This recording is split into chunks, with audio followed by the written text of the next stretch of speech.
Welcome back to another episode of Rock Boys Football, taking a little deep dive into this Oregon Ducks team and going over 5 things that I'll be looking for from this Oregon team in their home opener against Portland State. And this is a conversation where we're not talking about can Oregon beat Portland State. We're more talking about if Oregon can be as special as we think they can be in the 2023 season. We're looking at a few things that need to change from what we saw in 2022.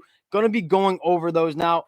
Before we do, just want to say sincerely, thank you to you guys. The amount of support you guys have shown all offseason means an absolute ton. So, if you want to support the boys, you enjoy the content, consider subscribing to the channel. But more importantly, we'd love to hear from you guys in the comment section on the 5 things or a thing that you're looking for out of the Oregon Ducks against Portland State. Again, the best part about doing this is talking ball with you guys in the comment section. I learned a ton from you guys, so appreciate you guys rocking with the boys. And let's get into it. The first thing I'm looking for, we're going to start on the offensive side of the ball. It's not Bo Nix. I think we know what we got with Bo Nix, one of the best quarterbacks in the country. My question is, how does this wide receiver room shake out? And this is a wide receiver room that I think is massively underrated. A lot of hype goes to Ohio State or USC, and those programs got a lot of really talented guys in their wide receiver room. A player that is just massively slept on in the national media is Troy Franklin. I really, if you guys see any of my NFL draft stuff, I have Troy Franklin as easily a top 5 wide receiver in this class, a first-round pick. Troy Franklin is a stud. He's going to be a 1,000-yard catcher for Oregon if he stays healthy. My question is, who are the other guys that are going to be stepping up in this wide receiver room that could kind of really open this offense up for the Oregon Ducks? I'm going to start with the transfer portal. You got 3 names that coming in, really, really exciting guys. Trayshawn Holden coming from Alabama. I really liked how they were using him in the spring game. Tez Johnson, really, really shifty, kind of an undersized dude, but can be real electric in space. And then Gary Bryant Jr. coming from USC. I feel like people forget how good of a recruit he was coming out of high school. Chris Hudson, a guy that's played a lot of football for Oregon at a high level, probably another guy that I'm personally sleeping on. And then true freshman Jerrion Dickey. I'd probably throw in Terrence Ferguson at the tight end spot too. This Oregon team, I think, is being slept on by the national media in whole, but specifically this wide receiver room is absolutely loaded with names, right? Troy Franklin being the headliner, but there are a lot of guys who are going to step up. And one of the things I'm looking for is, all right, we know what we have in Troy Franklin. Who's going to be the 2 and 3 in this offense? Who's going to make some plays if Troy Franklin's getting doubled up? Who can we count on to make some plays? I'm probably leaning a guy in Trayshawn Holden, who I massive fan of him coming from Alabama. And then Terrence Ferguson at that tight end spot. Plethora of guys. I'll have my eyes on Jerrion Dickey too. If he gets some burn against Portland State, see what he can do. Really excited about him. So the wide receiver rotation is probably the first thing I'm looking for. The next, and this is going to be a little bit of a hot take because on paper, it's like, well, you lose 3-4 guys to the NFL. How does this offensive line get better? I think it might be a better group in 2023 just because you have a higher ceiling. And let's start with left tackle Josh Conley Jr., who I know really well as a Michigan fan. Wanted him to come to Ann Arbor. Ends up staying with Dan Lanning in the Oregon Ducks. And Josh Conley Jr. is a guy that has all the traits to be kind of a first-round caliber talent. Maybe one of the best tackles we've seen since Penei Sewell. If Josh Conley Jr. can kind of unlock that potential that he has, I think you're looking at an elite tackle. And then on the other side of Johnny Cornelius, coming from Rhode Island in the transfer portal, pretty much every Power 5 team in the country wanted a Johnny Cornelius to come to their program. The Oregon Ducks went out for him. You're looking at 2 bookend tackles that have all the traits in the world to be elite tackle play.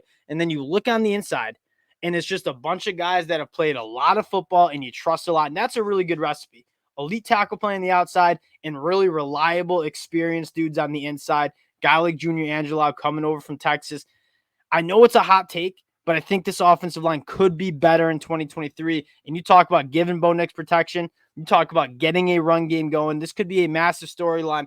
Little side note, Alik Terry, the offensive line coach for the Oregon Ducks, massive fan of him. Went to school with him. I think one of the brighter, more charismatic young coaches across the country. I think Oregon has a really special coach in him. Just wanted to give him a little bit of a shout out.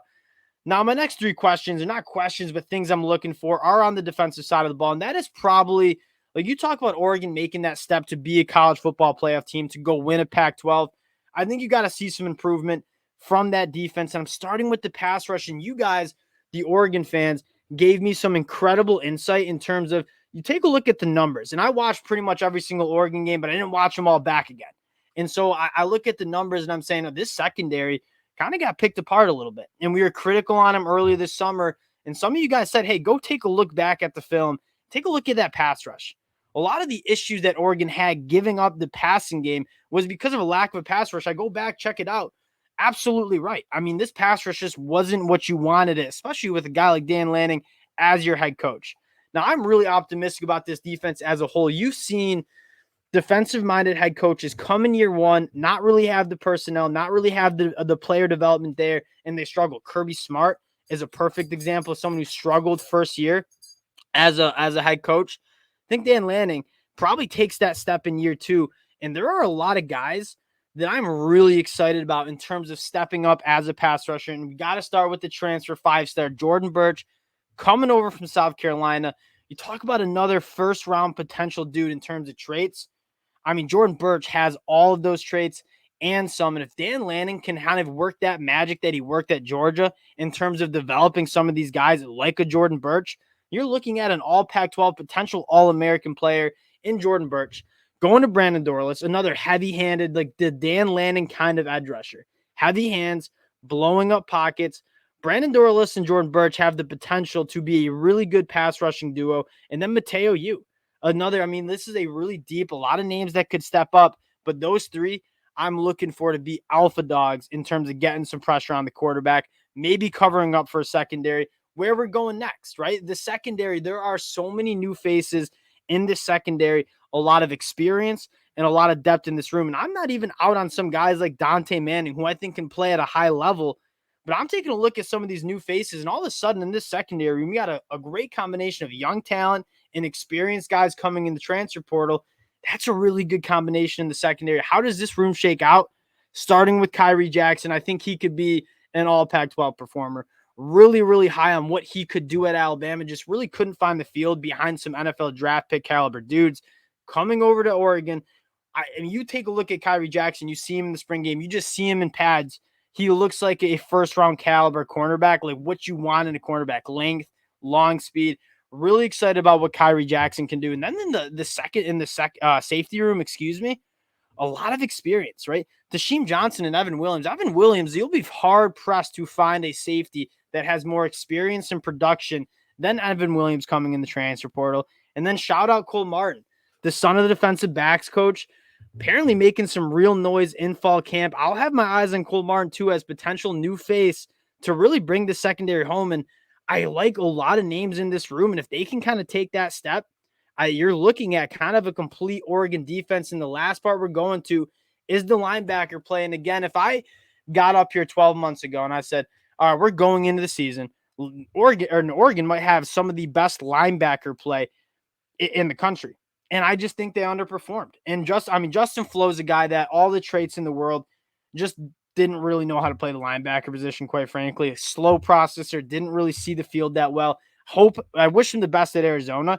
And then Noah Sewell just struggled to play in space. I mean, just a 255-pound linebacker that was asked to cover guys in the flat. Noah Sewell was at his best when he was blitzing, getting downhill. In the Pac-12, like, you're asked to do a lot of things in space, and it just Noah Sewell was a solid linebacker. I don't think he was great.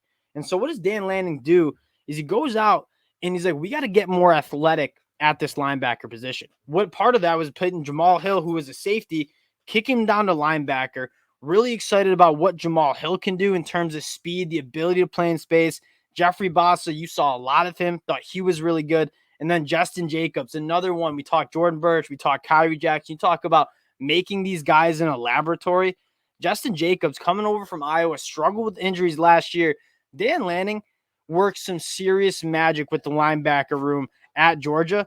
Wondering if he can do it again, too, with Justin Jacobs. Really excited about this Oregon team. And again, if we get answers to these 5 questions and all 5 of these things kind of improve, you're looking at an Oregon team that can make some serious noise year 2 under Dan Lanning. I'm really excited to see what this team looks like in their home opener. We'll come down, break it all down after that. Again, appreciate you guys rocking with the boys. If you do enjoy the content, consider subscribing to the channel. Again, appreciate y'all rocking with us in a big way, and we'll talk to y'all later.